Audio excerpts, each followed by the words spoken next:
Yeah, we good. We got it. Let's go. Let's go. All right. Hello. This is the Muzilog Magazine Podcast, and we have a special guest in the building today. She goes by the name Dr. Janice McLean DeLoatch, and we want to welcome her to the show. She's the founder of WSHOF, and it's known as the Women Songwriters Hall of Fame, and we want to welcome her to the show. How are you, Dr. Janice? Hi there, Sam. How are you? Thank you for letting me come and talk with you today. Yes. You know, you are a very important person, so we got to have you on, and you're doing a special work. You're anointed by the Most High, doing something special for the ladies on the planet, and you've been at it for a little while. Yes, you've been at it for a while. So we want to, get the scoop of WSHOF today. And how are you feeling over there? I'm blessed. I'm happy. I'm excited. I'm tired because we're in the midst of getting to our award show, which is in June of 2026. Yeah. It's June the 13th, 2026, Washington, D.C. at the Katzen Center for the Arts. And, it's a labor of love, though. I'm really excited and just so honored and just feel so privileged to be able to work with all these incredible women and emerging artists and just watch an organization that has started from the ground in 2021 out of nowhere, that is growing and becoming this fledgling product, that it's turning into an organization that supports girls and women on other levels around the world. So I'm super excited about that. Wow, I just heard the radio voice come through, like like your radio background just took over the. Wow, man! So I just wanted to add that tiredness is allowed. It's okay to be tired. Putting on events year after year, and the one that's coming up is number what? This is our 6th year. We made it. This is our 6th year. Yes. Yeah. Amazing. It is growing, and we have all kinds of women that are stepping up and support. It's coming from other organizations and music labels and radio stations and music stores. It is really, it's very fascinating. Like every day I see it like just growing more and more and more, and the people that are coming, and it's just such an honor, and it's really a privilege. And can I just say one more thing? It's such an honor and privilege to be here with you today. So thanks for all that are listening to Muzilog. Thank you, Sam, Mr. Archer. Woo! Major welcome. Yeah, thank you, major welcome, and I'm honored to have you on as well. We've been working together in different places. Thank God for technology to have an environment like this where we can chop it up. So I know we have a lot to talk about, but I want to address the dream. Like, this is you are the mother and the founder. You birthed this whole movement. How did that start? What was the thing that said, what, I have to do WSHOF? It's WSHOF, but I give you a pass because you have an accent. I know. I mess it up. No, it's okay. But, it's a great question that you're asking. And you really just said something just now that was so important. Movement. You said, what is this movement? Because it kind of feels like that. So I hosted a radio show for 4 years on the Radio 1 network. My radio program was about entrepreneurship, minorities, women, and children. And so it's an extension of what I used to do when I had my own television program, which also was similar in fashion. Most of the things about me is that I've always been interested in making the field level period, or whether I'm talking about minorities or I'm talking about women or I'm talking about children. And so this is just a natural projection and a long line of the things that I've done, because at heart, I really am a community servant. It's just that now I'm doing it in a different capacity at a different level. It's also a full circle moment for me because I started out as a musician, playing clarinet and the flute and the guitar in middle school and high school. I picked up guitar in high school because Prince was all the rage, and I thought that, I'm going to go and do that too. So in addition to being a clarinet player and a flute player, I decided that I was going to play the guitar. I wasn't very good at it. I did it for 1 year and then I quit. But the music has always been something just from my childhood. My house and my parents loved music, and we listened to music. And my father actually was a really hardworking man from North Carolina, and his dream was to be a musician and play, in a band. And he didn't get to do that. But we ended up owning a family restaurant.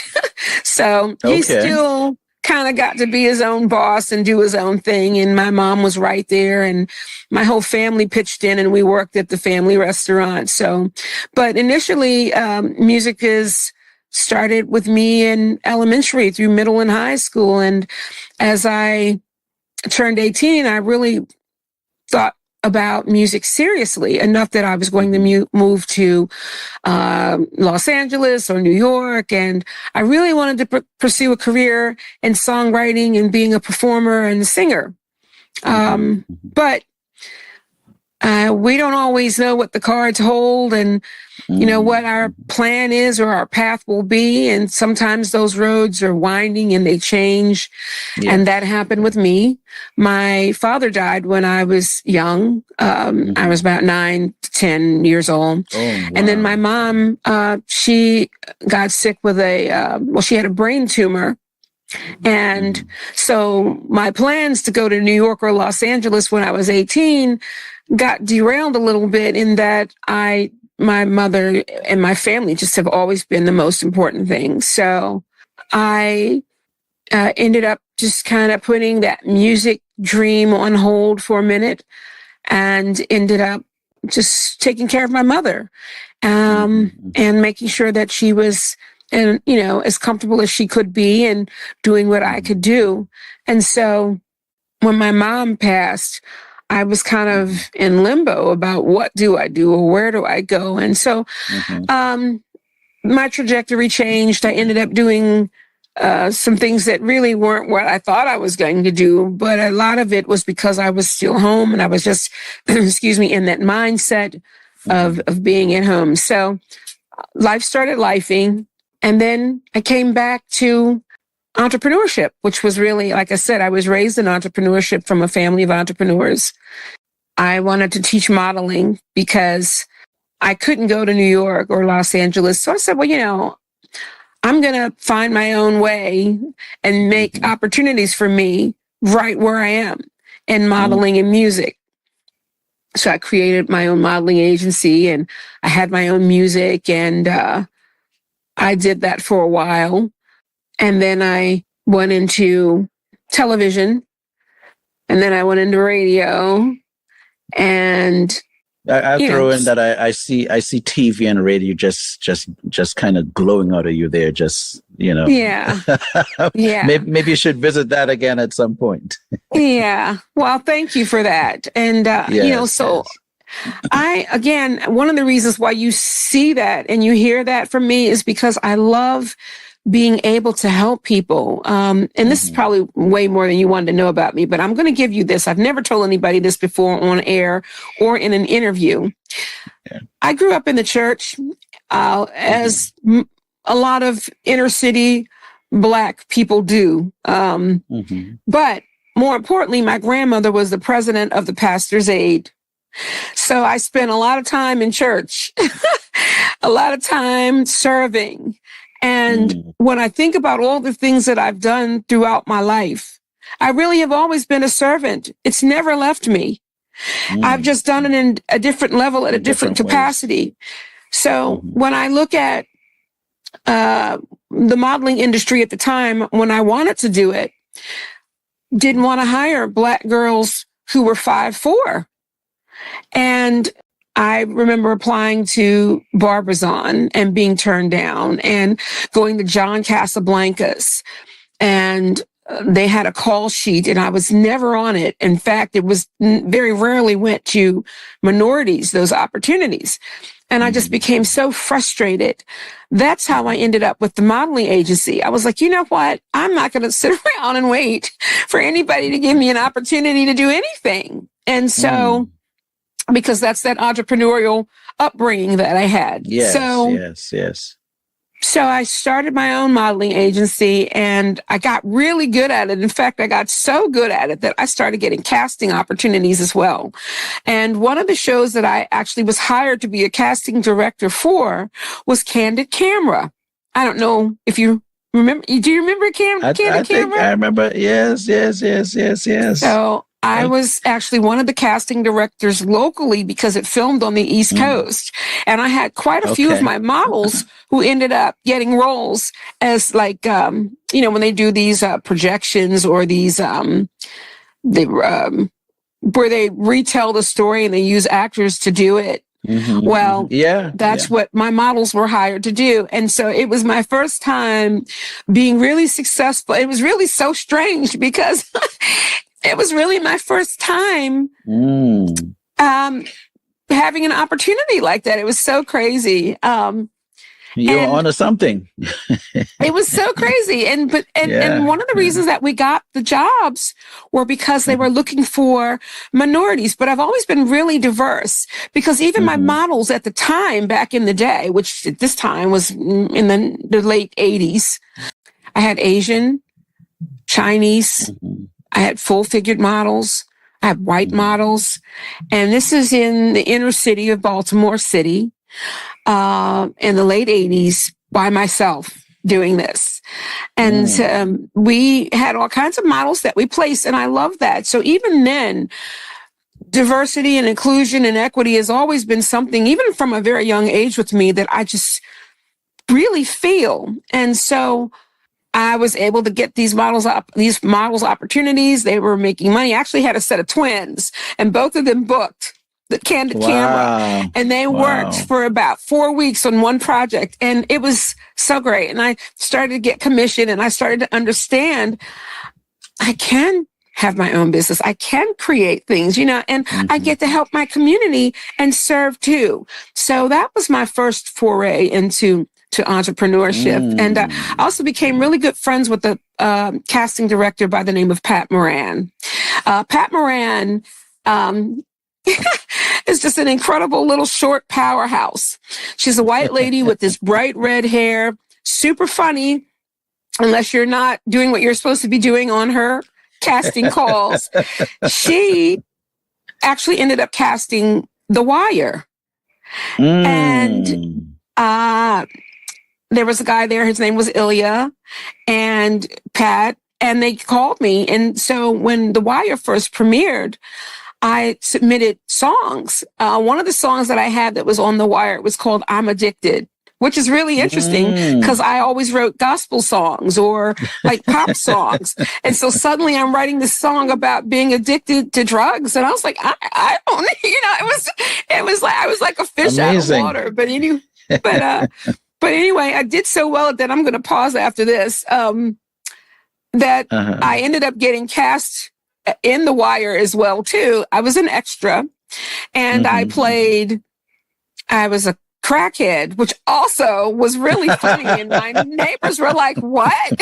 Because anybody that knows me, they know I'm just really prissy, and I'm real, shishi foo-foo, and, and I like, to dress up. I like beautiful clothes, and I love makeup and hair and all of that.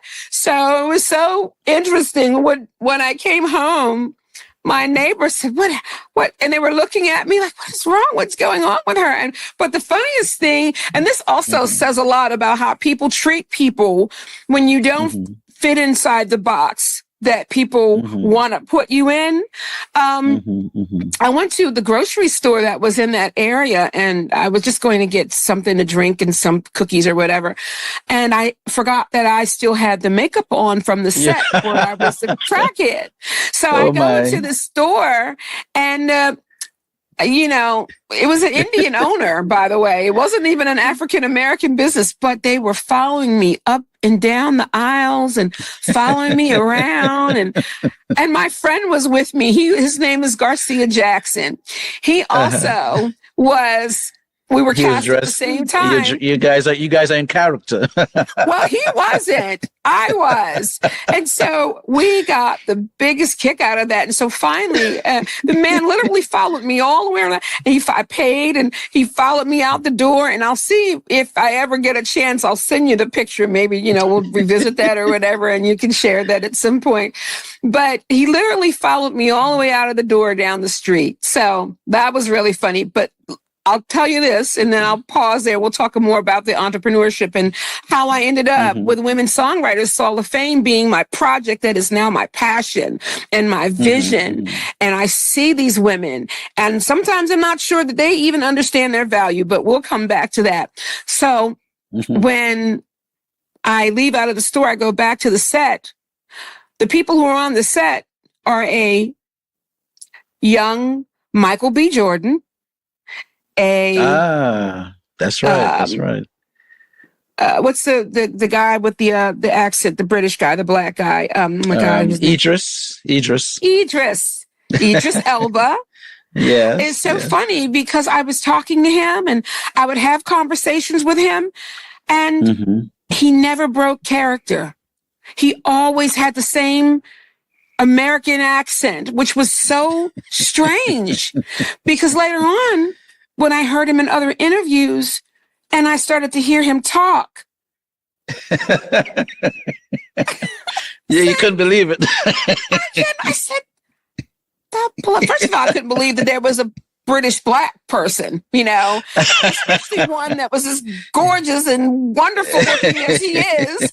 And I said, he talked to me the whole time, and we had these conversations, and he never broke character, but he was so kind, but he was so kind, and he was professional, and he just was a really gentle person. And which was so shocking to me when I actually saw The Wire come out, because I hadn't actually seen the show. I was in it. I know that we were filming. I never actually saw the show. So when I actually watched the show, I didn't know that Idris was one of the lead characters. So, Surprise, I don't know. I might have been saying, hey, listen, let's make a deal. Let's do something. Help me get out there too. And I didn't know. Also, Michael B. Jordan at the time was very, very young. And I'm in the opening segment, in the opening scene where he is in the scene, Michael B. Jordan, when they, find the body. And anyway, it's a whole thing. But my point is, these are people that you never know what people are going to do or where they're going to be and where their passion will take them. And just my interaction about caring about the community led me to casting, which led me to be in a show, which led me to meet Michael B. Jordan. I also know Michael Jordan's mom, by the way, too. But anyway, Michael B. Jordan and Idris Elba. And so I learned a lot there. So that was my first foray into entrepreneurship. And you let me know and I'll go on. Amazing. Oh, no, I'm not going to stop you. So let's get to the other section, because the story started off, not the story, the question started off with you birthing this Women's Songwriters Hall of Fame. So, what created the foundation for you to start that thing? That thing that clicked and said, hey, this is what I'm going to Well, I'm going to go back to what you said about movement. So you do hear in me thank you for bringing me back to that question, because I was just kind of walking down memory lane for a minute. So thank you for bringing me back. That's all right.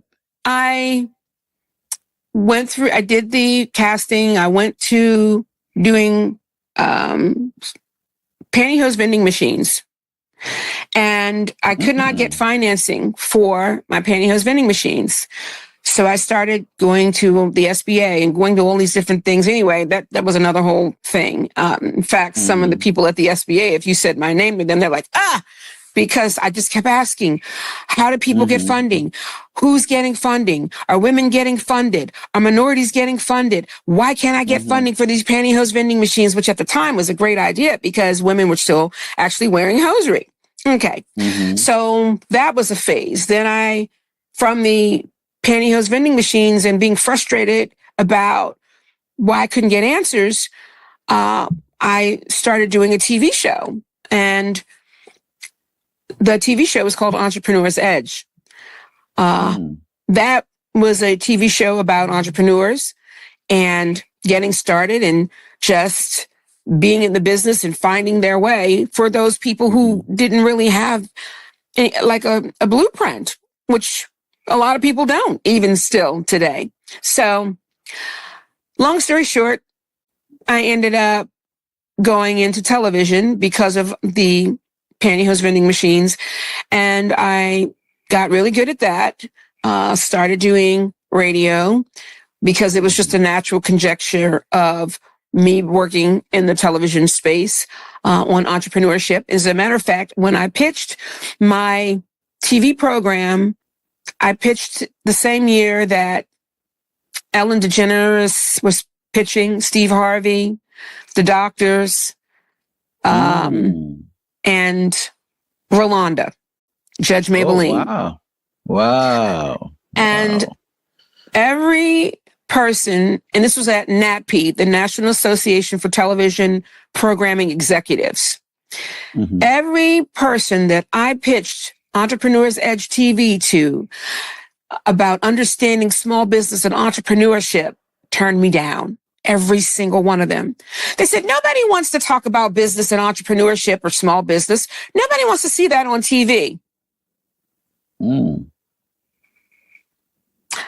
Okay. So fast forward 4 years later, there's this show called The Apprentice, which, by the way, they were there the same year that I was there. Nonetheless, I'm going to stay away from that. Okay. That's like me telling you that Lyda Newman has the same picture, if you Google her, that shows Madam C.J. Walker. However, they're two totally different women. So I had a guy ask me one time in an interview. So he said, so what you're telling me is that Google got it wrong, that Lyda Newman is not Madam C.J. Walker? I said, yes. However, they both have the same pictures. He said, so you're telling me that Google got it wrong? I said, yes, I'm telling you that Google got it wrong. I'm not going to tell them that, but I'm telling you that, yes, they got it wrong. Anyway, so right today, if you look up Lyda Newman and Madam C.J. Walker, you'll see the same picture comes up under both women, but they are not. Anyway, back to me pitching the show. So 4 years later, there comes the show, Shark Tank and The Apprentice and Undercover Boss. And I said, isn't that something? Those people told me nobody wanted to talk about small business and entrepreneurship. But yet, here we are. And my favorite guy, Marcus Lemonis, had a show called The Prophet, which also did the same thing. And he's a pretty cool guy. Out. Yeah, I used to check that out. Yeah. He's a pretty cool guy. So now I'm gone through TV. Now I'm back in radio again. Well, I started in radio. I went to TV. I came back to radio because I'm frustrated about I'm not getting answers to my questions about the small business and entrepreneurship questions for who's getting funding and how are they getting funded. So I started doing a radio show, which also was similar to my TV program called Entrepreneur's Edge, which I ended up renaming It's Janice because that's another whole story that you'll have to get in my book. I cannot tell you here. We won't have enough time. Wait. We have a book coming? Yep. Okay. This will actually be my second book. My first book is called Autobiography of an Entrepreneur. And it talks about how when you go to the Small Business Administration, they give you these forms to fill out and asking you about who you are and what your business is and how you're getting started and what you need. And then 6 months later, they don't know what happened to you. Were you successful? Did you fail? Did you succeed? Did you get money? What happens? They have no records of that. And the reason they don't have any records of that is because they get funded to get people into the center. Their funding does not require them to follow you and see whether or not you're actually successful. Something that I learned doing my own research and statistics on my own television shows and radio shows. All right. So you don't know what happened to me or my business.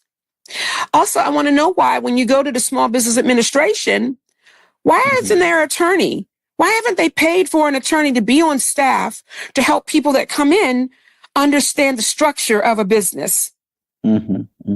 You know, people should not have to spend money to go out and find lawyers, which also the lawyers are like little leprechauns. When you're looking for lawyers for small business to help startups, it's almost like they don't exist. And the ones that do prey on those entrepreneurs that are just getting started because they know that we don't understand the structure in the business and how we need to move. Now, AI is helping to change a lot of those things now, but AI is also, I feel, going to contribute to the demise of a lot of small businesses, a lot of entrepreneurs, and a lot of people that's going to deter them from even wanting to try. Anyhow, so now we're at the radio station and my show is called It's Janice, and I'm talking about resources that are good for women, children, and minorities, which is what I've always done.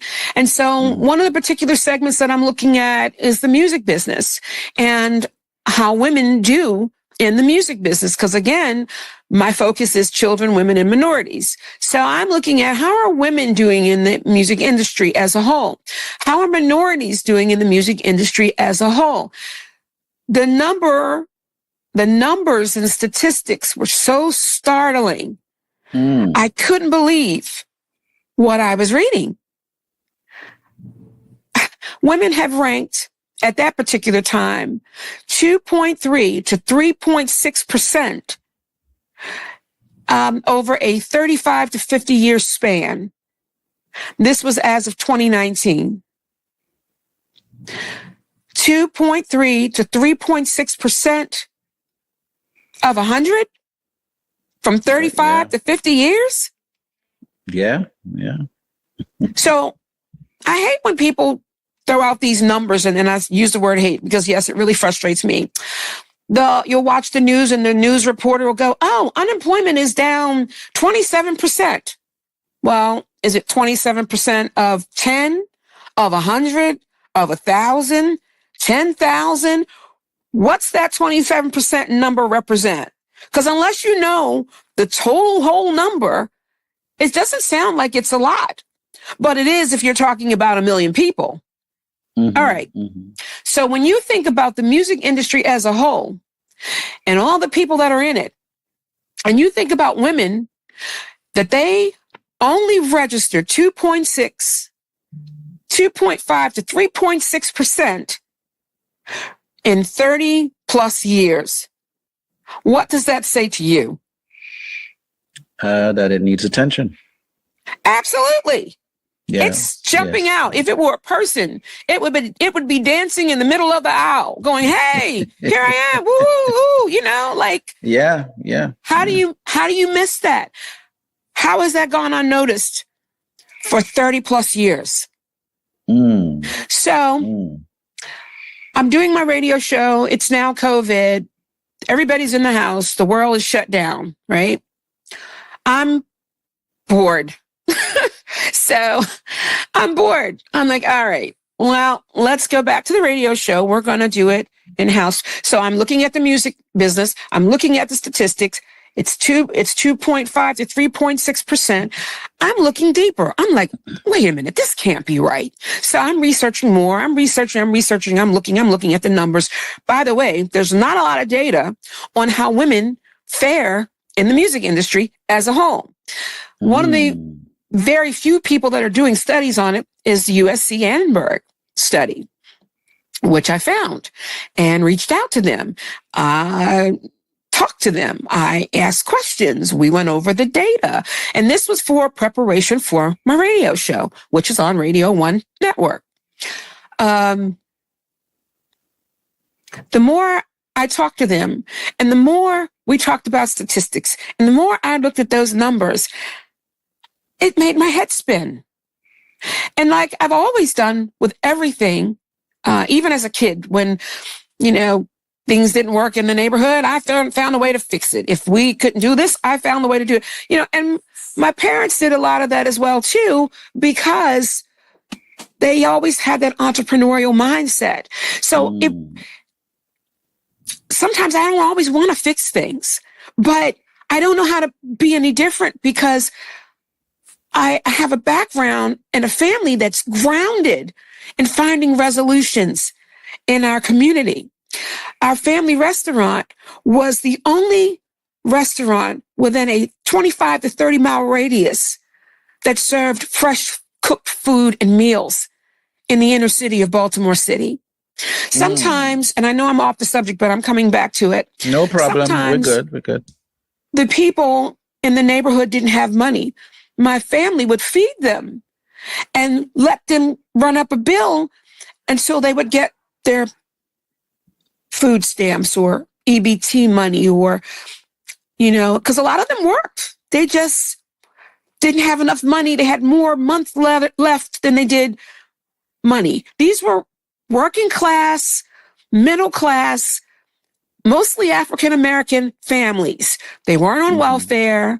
They weren't sitting home eating bonbons with their feet up watching soap operas. These weren't those kind of people. So my parents would extend credit, which is how credit actually started. People would loan people things or let people get things. And then when they got the money, they would come back and pay their bills, because people kind of did that back then, right? And so before everything got ridiculously outrageous and outpriced, but that's another whole story. So my family in that neighborhood was a beacon. They, would extend credit. And sometimes the only food that some of those families had that week was the food that they would get from us. And sometimes my grandmother, I told you, was the president of the Pastor's Aid. She would go, and whenever we would have food left over from church on Sundays, she would bring it back to the community and give it out to the people in the community that our restaurant was at on Mondays and throughout the week. So anyway, I'm looking at the statistics. The statistics in music are alarming. I'm on the radio. I'm frustrated. I'm busy. I'm doing other things. And like everybody else, COVID was sending me through, a loop. It was just like, oh my gosh.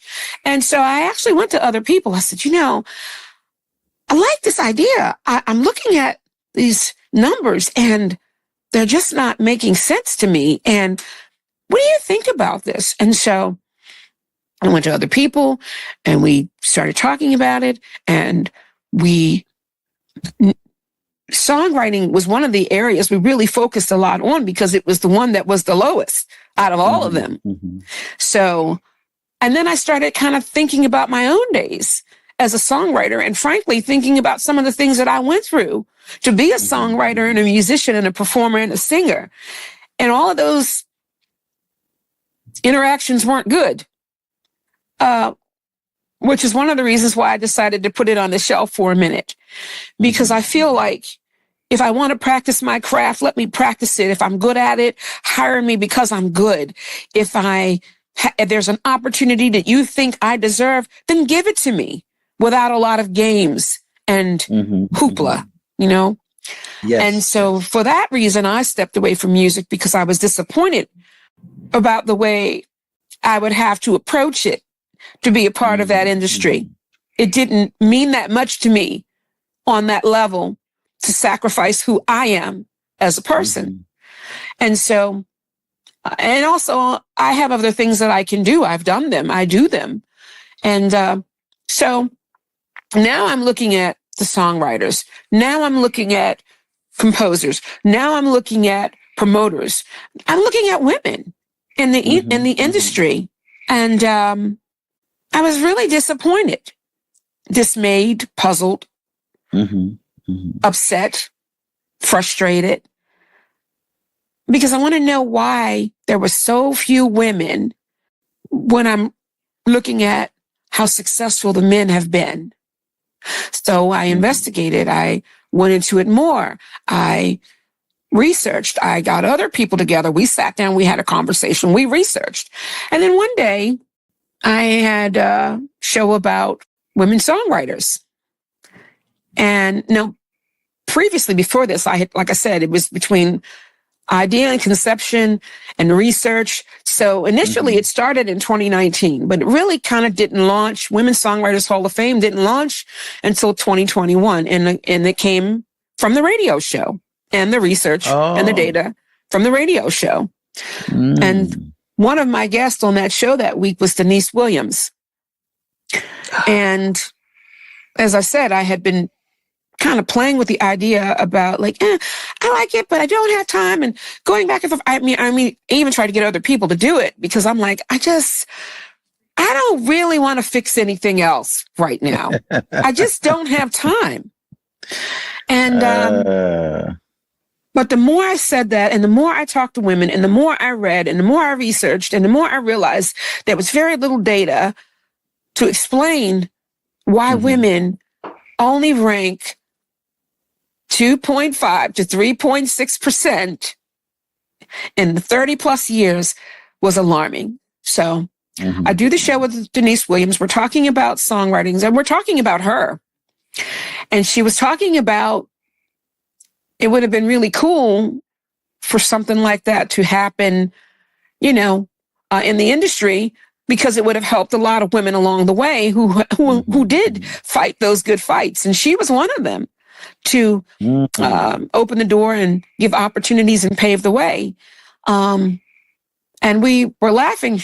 And I said, you know what, we're going to do this. And we did. And I said, well, if I do this, I want you to be one of our first group of women that we honor when we do this. And she said, wow. You know what, if you do it, I'm gonna come over and I'm gonna do it, and I'll be right there. Now, but she was in our inaugural class of women that we honored in 2021, along with Naomi Judd, Roberta Flack, Valerie Simpson, Dawn Lewis, the Climax, Mary Chapin Carpenter, and the Go-Go's. Dr. Verl Howard and Jacqueline Carr. That was our inaugural year. We got to clap that up right there. We got to clap that up. Man. Amazing. I mean, that was our inaugural year. Denise Williams, the Go-Go's, the Go-Go's, Climax, Mary Chapin Carpenter, Valerie Simpson, Roberta Flack, Naomi Judd, Jacqueline Carr, Dr. Verl Howard.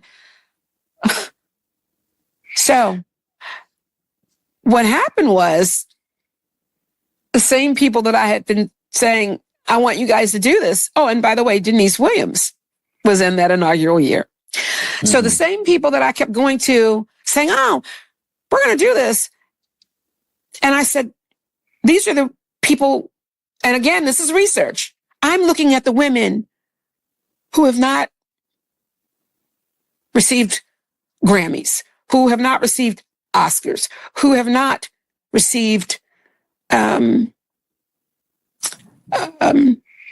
I don't know, like music awards or music awards. Yeah. Like anything. And, yeah. And so I'm looking at least not individually. Now, some of them had received awards as part of a group or part of a couple or duo, things like that, but not individually. And so when I go back to my friends and I tell them this is the list of women that I really think we should celebrate, which now it's a whole process now. When I started, it wasn't like that, but now it's, we're giving you scores and we're doing a checklist and we're like looking at, what did you do compared to the other, so it's changed a lot since and as any business that's growing or nonprofit that's growing, this is what you do. So as I'm going back and I'm looking at my statistics and my data again, I'm like, really? These women? It was almost hard to believe. So I go to the women and I say, these are the women we're going to honor this year. And they started laughing. They said, girl, you're so funny. You are funny. I was like, but I'm serious though. This was your think tank at the time that just didn't believe that this was going to happen. Wow. Well, they know me. So I don't think it's that they didn't think that I wasn't going to try. I just don't think that they thought we would succeed at that level. Come on. Yeah. We're talking about Roberta Flack, Valerie Simpson, Naomi Judd, Mary Chapin Carpenter, Jacqueline Carr, Climax, The Go-Go's, Denise Williams. Amazing. Of course they thought I was bananas. Well, it happened. It happened. So now, so you did the first one. I mean, we're doing year 6 in 2026. Which one? And I know this might be a really hard toss up for you, but which one you think made a really great impact? Which year? Oh my goodness! Where the guests came through. That's a toughie. It is really tough because, so the other thing is that when we look at the people that we're honoring, it's not always because they're the most popular person in the room. It's because they're very good at writing songs and they're incredible at it. And Rosemary McCoy and Marilyn Bergman are perfect examples of that. Marilyn Bergman wrote The Way We Were for Barbra Streisand and Robert Redford. Her and her husband were a powerful songwriting team. She was the president of ASCAP for 15 years. But Women's Songwriters Hall of Fame was the one that honored her for her songwriting, right? She had other honors from other organizations too as well. But we think as a result of honoring Marilyn Bergman, that set in motion the opportunity to create a scholarship called the Marilyn and Alan Bergman Scholarship for Emerging Artists and Women at ASCAP. Oh. Now, prior to 2022, they had not had that named after a woman. So, do I recognize the influence and the power that Women's Songwriters Hall of Fame is bringing to awareness about these incredible women and these incredible stories? I mean, women are 50% of the population. And if you're only getting 50% of the story, what's happening with the other 50%? Why don't we know them? So a fair question. That is why when someone says, well, why do you need a Women's Songwriters Hall of Fame? Because of Marilyn Bergman and Jody Watley and Angie Stone and Allie Willis and Olivia Newton-John and on and on and on. These are our honorees that passed, and also some, even our current ones. Tena Clark, Meli'sa Morgan, Janie Bradford is the reason that Motown is so successful. In addition to Sylvia Moy, whom we honored last year posthumously. Why don't we know these names? Because we know the artists very, very well.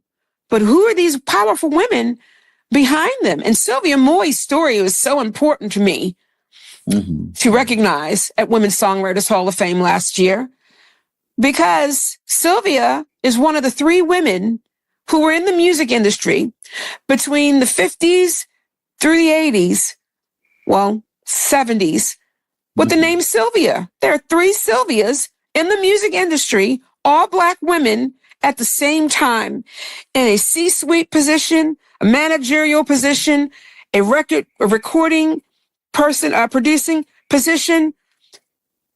What happened? So we had 3 of them then, all named Sylvia, which is interesting, by the way. Sylvia Moy, Sylvia Roan, and Sylvia Robinson, who founded the Sugar Hill Gang. Yes. When you're looking at these women, I understand the power of women songwriters. And this is why it's important that we're doing the work that we're doing, because those stories are important to know. A lot of people want to hear those stories and know them and understand them. So when you ask me which year is my favorite year, every year has been my favorite year. So, and for different reasons and for different people. And, now if I had to have a pecking order of 1 through 3, I can give you that. Last year, our 5-year anniversary was incredible. It was magical. And if I weren't a part of this organization and I was somebody who just came to it and sitting in the audience, I would still tell you the same thing. It was magical. It was incredible. Claudia Jordan was the host. She was impeccable. It was filled with women and men who came to support these women because they have daughters and mothers and sisters and wives and people in their community. So it's important for them too, which, by the way, men rank 41% of our viewers on our social media platforms and our website. So shout out to the men. Yeah, they show up. They do. They do, because even they understand why this is important too, right? Yes, so the 5th year was incredible and magical. The first year, which is interesting because that used to be my favorite, was also magical, incredible. And then 2023, our 3rd year, was really incredible because Dorothy Norwood came and sang the paint off the building walls. Like, if you were asleep when you came in that room, or if you weren't saved when you came in that room, I don't know. I kind of think you might have been when you left. It was incredible. And then Ann Hampton Calloway and her sister Liz performed. They're Broadway women, and then Melissa Manchester was Ann Hampton's presenter. So, amazing. It's amazing. And it's amazing. I'm so proud of them. I'm proud of the team, the girls that work with me every day, Vanessa Powers and Basola Olanapiken. I am so proud of, and Adabong, Taku. I'm so proud of the team. And Sam, you help. We have another guy named Dave. Like, every year I laugh because I said, oh my God, let me call him. Here I go calling. And I know they're all looking at the phone like, oh God, damn it, it's Janice. All right, here we go. But they also understand, strangely, all of you understand it too. You all understand. We're all volunteers. We're not getting paid to do this. Yes, and we get it. We get it. All understand the bigger picture. It's not about Janice or Sam or Vanessa or Basola or any one of those people. This is a collective effort to document history on some legendary voices and stories that have been missing for a really, really, really long time. That's what this is about. So it is a movement. Amen. You remember I told you earlier when you said movement? When I said the movement, yes. Amazing. Wow. Goodness. We should have done this interview before. I'm learning so much more about you because we just get together when it's time to do the work and never really got into the backstory of the whole the whole movement or the process and things that you go through. So I have now we're kind of getting close to the hour here, but I'm going to let you flow because we're going to flow. Okay. What keeps you driven? Because you have to be driven for this. What is this thing that keeps you driven? Well, you're right. And I will tell you, so as a 6-year-old nonprofit, starting from the ground up with virtually no funding, and even now, sometimes I get so frustrated with the women that we're doing this for, because sometimes I think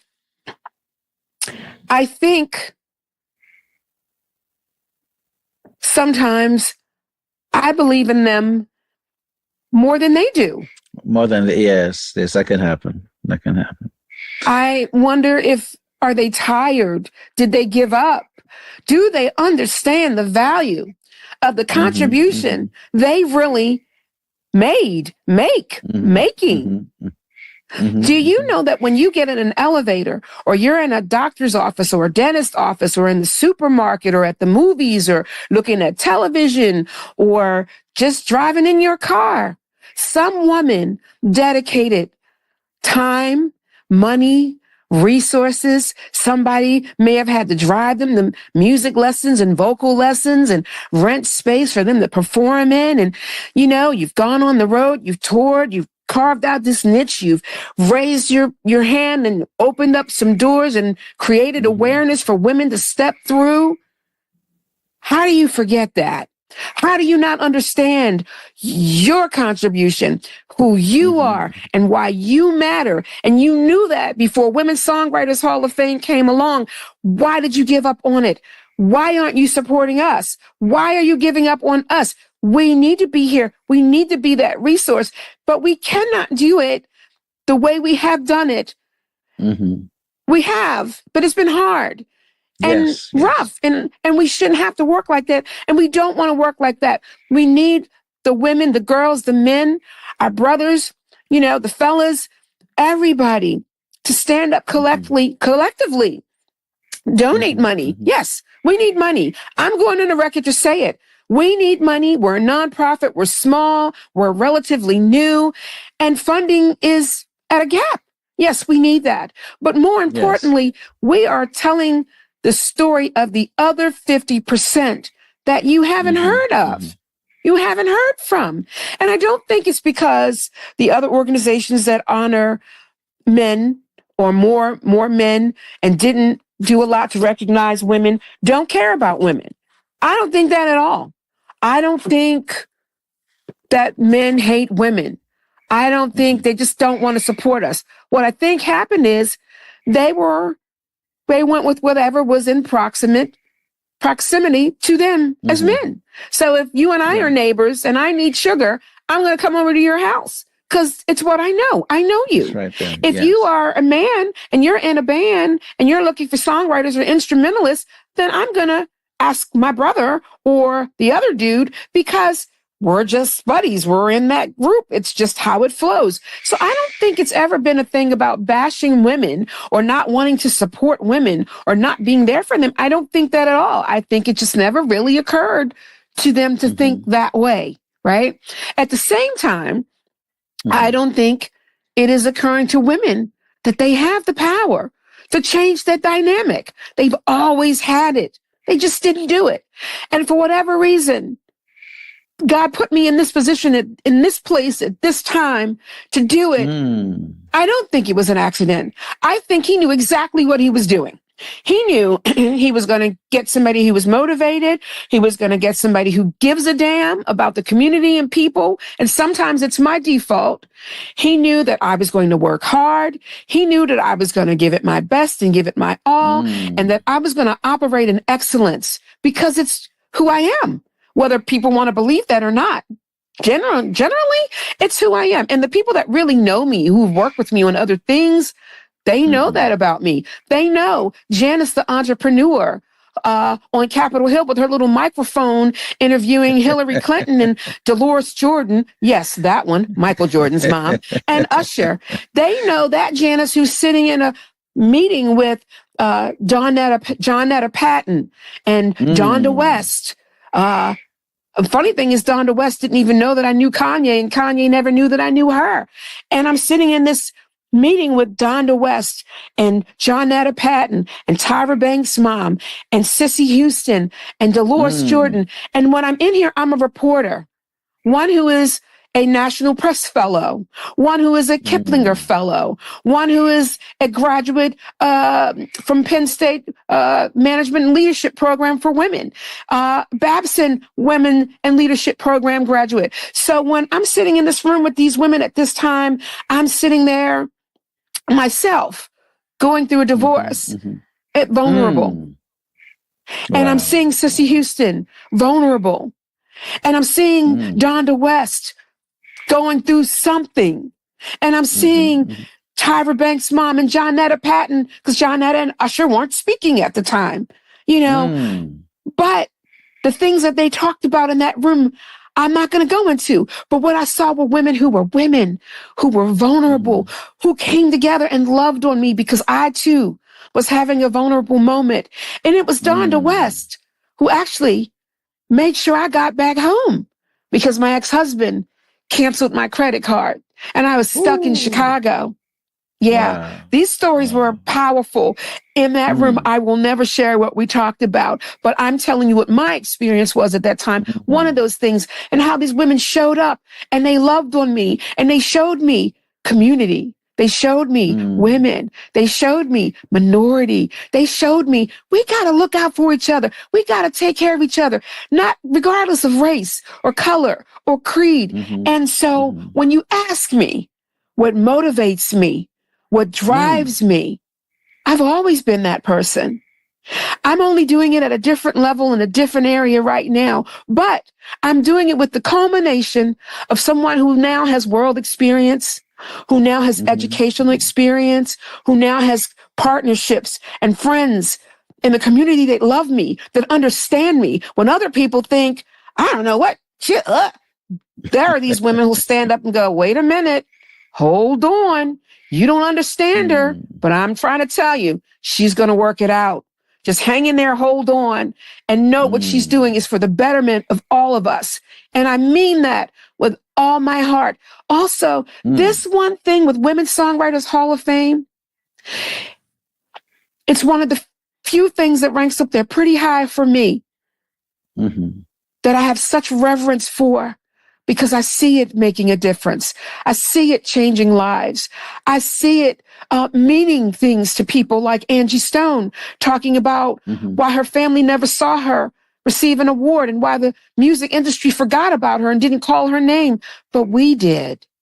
Why Dorothy Norwood got up there and thanked us for understanding her value and letting her know that we didn't forget about her. We see you, Dorothy. So what drives me and motivates me is, for one thing, I don't know, I'm ADHD, so I can't sit still, for one. I get bored. Two, that's what it is. I've always wanted to fix things. I've always wanted things better. Whether, regardless of whatever, if I saw a broken traffic light, I'd stop and figure out how to make sure that light got fixed. It's just who I am. And unfortunately, we live in a world that tries to step on people like me. They don't want things fixed, everyone. Some people don't want you to shine. I do. I want all of them to shine. I don't make any money. I don't even take a salary. We're all volunteers. I could very easily go home and sit on my education, my degrees and my certificates and do whatever I wanted to do. I don't have to get on the phone and call every year and try to figure out how to raise money and funding to have an award show program and songwriting contest that highlights emerging artists and veteran women who have just been trailblazers and just created such a legacy that's important that I feel like we should share, and that they probably want to do too. Like, I don't have to do that. I don't have to, pull my hair out with all of the people who don't understand how I work, because they don't understand that for me, the end goal is important. I don't care what they're thinking about me or saying about me, because I understand what the end goal is. And it is to document and create that legacy and cement these women's voices in a way that they've never been heard before. So those things drive me. And also, I'm proud of it. I feel enlightened. I feel like this is something that matters to a lot of people. And I don't know how to not do it at this point. But we have to be able to move forward with other people supporting it too. We need their funding. We need them to volunteer. We need them to buy tickets and show up. We need them to tell us about those girls and those sisters and those mothers and those daughters in the community who have these stories we haven't heard of, who are songwriters that are incredible. We need those people, and we need our guys to understand. We love y'all. I really love men. I don't hate y'all at all. Let me just say, right? We want you to come. We want you to show up. We want you to be a part of what we're doing, because some of these stories will appeal to you too. Give it a try, you know?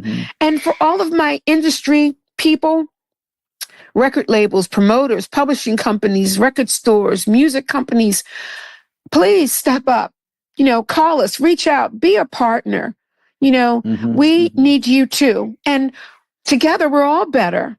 So that is what motivates me, what drives me. And am I going to take on other projects? I don't know. We'll have to see. But for now, this is my one here. I got a couple other things I'm working on too, but this one means so much to me. And so that drives me. I also want to add that you're not only working towards learning about all the women that have made contributions. You also do workshops. You also do presentations that are beneficial to the up-and-coming songwriters. So I wanted to at least put a little spotlight on that too. And you also do the mixer and create additional opportunities that they can help grow. So yes, so you do it. It's a full package that you bring to the table. Yeah. I thought I should throw that in there. Yeah, we're doing our best. And so we hope that for those songwriters, and in this instance, and I'm sorry, I apologize, it is women only. We are looking for women songwriters to come out and sign up for our songwriting contest. It's on June the 12th at Omega Studios in Rockville, Maryland. It's a $50 sign-up fee, but you come, you bring your song, and you bring your talent, and you bring your energy and your motivation, and, step out on faith. And you never know who you may come across. We usually have about 10 girls that compete, and you can go online to www.womensongwritershallofFame.org or www.WSHOF.org and sign up to be a part of that songwriting contest this year, where Rosie, who is our ambassador, won last year, the songwriting contest. And then we hope that you'll also purchase tickets and come on Saturday, which is our award show. And that's going to be at the Katzen Center in Washington, D.C. It's June the 13th. And our host is none other than the dynamic, wonderful, glorious Claudia Jordan, back again for her second year, because she too understands. She used to be remember the show Deal or No Deal? Claudia Jordan was one of the briefcase girls along with Meghan Markle. So how about that? Okay. So we want people to buy tickets and come out to participate as a songwriter, or buy tickets to come and support and see these women that we are honoring this year. We have 10 annual honorees and inductees every year. We also do an Educator of the Year and 2 Lifetime Achievement and Legacy Award winners this year. And in that case, it'll be Sheila Eldridge this year. So buy a ticket, come out, support. And I know it's hard. I know everything is, there's a lot going on in our world right now, but this also is so important.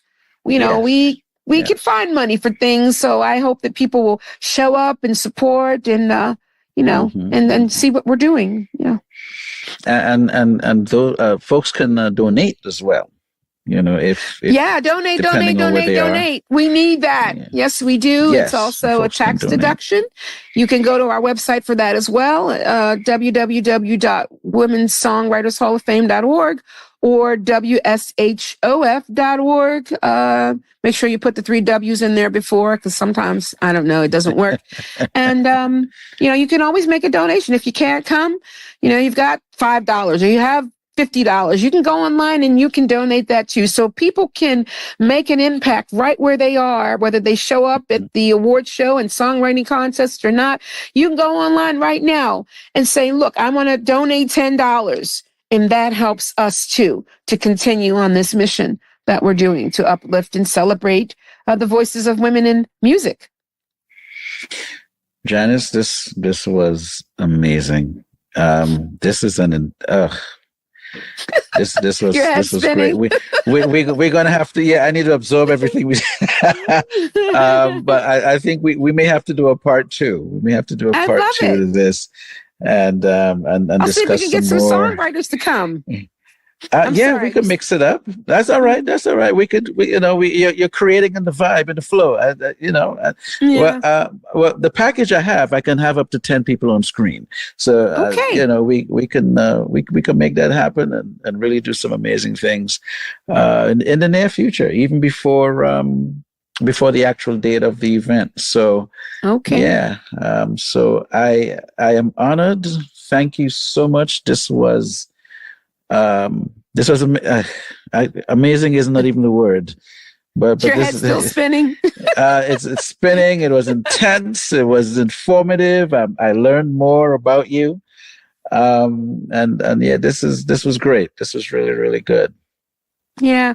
Well, I love, again, you can just tell that I love this with all my heart. This is not, I want to have a title.